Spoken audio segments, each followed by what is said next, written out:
Hola everyone! Good morning or good evening po sa ating lahat. Panibagong recipe na naman po ang aking ibabahagi today. Kaya kung bago ka lang sa aking channel, huwag kalimutang mag-subscribe. Kaya huwag po kayong aalis dyan dahil sasamahan nyo ako sa aking pagluluto. Tara guys, umpisahan na natin.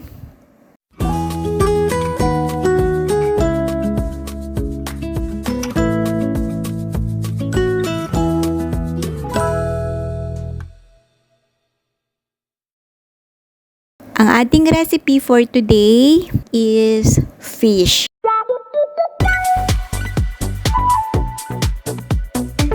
Additional ingredients for fish is Chinese celery, spring onion, ginger, and chili.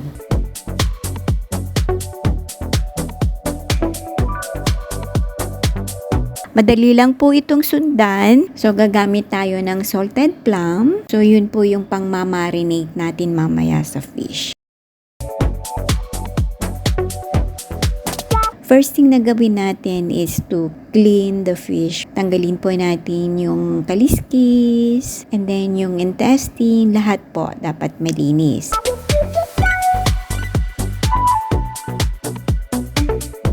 Mamarinate po natin siya ng salt. Yan, spread natin yung salt.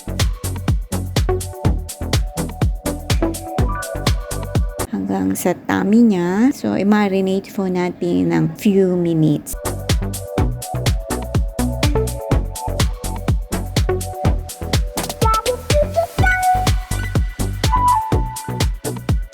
And then, prepare natin yung steaming pot. When it's boil, lagay na po natin yung fish. And then steam natin for 10 or 12 minutes. Depende po sa size ng fish kung gaano siya kalaki.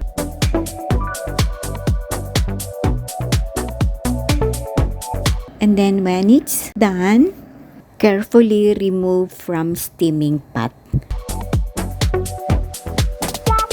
Palamigin lang po natin and leave for a while.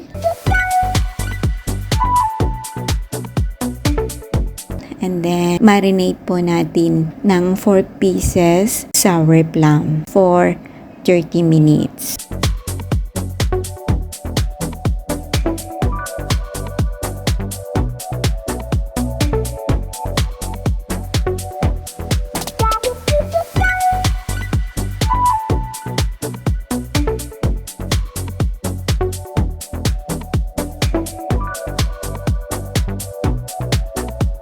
So, habang minamarinate natin yung fish, start na po tayong gumawa ng ingredients. Slice po natin yung stem ng Chinese celery into diagonal size.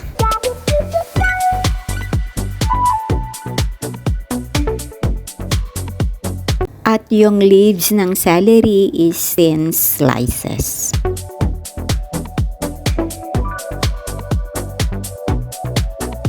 And then next, yung ginger, slice po siya natin ng strips.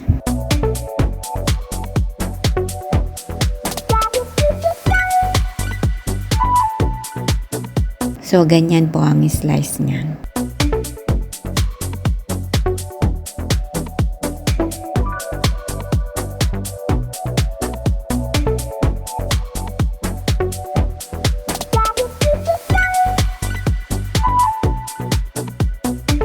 And then yung spring onion po, i-chop po natin siya ng fine.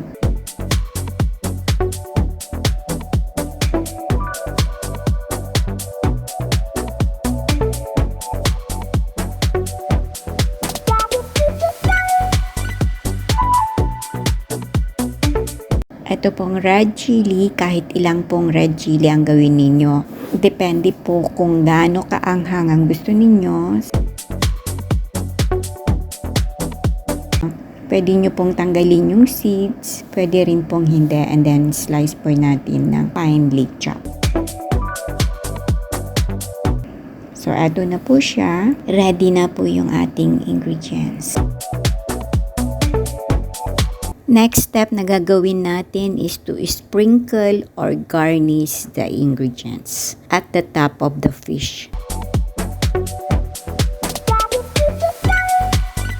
So, garnish natin yung spring onion at the top of the fish. Ayan po, spread po natin. Followed by the ginger strips.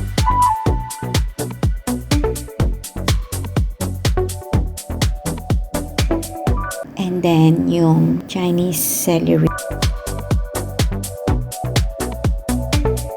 Chopped chili.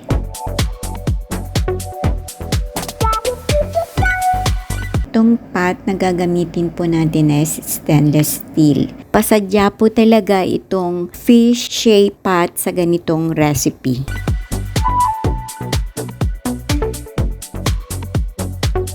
Lastly po, pour some chicken broth or chicken stock until makover ng konti yung fish.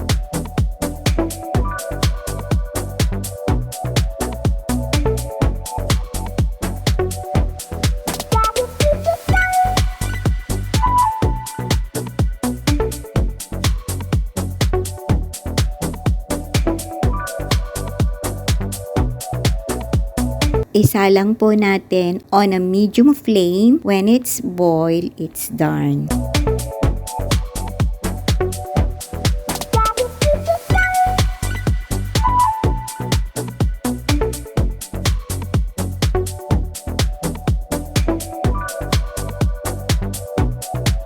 Hindi na po siya kailangan lutuin ng matagal kasi luto na po yung fish. Kaya pag kumulo, ready to serve.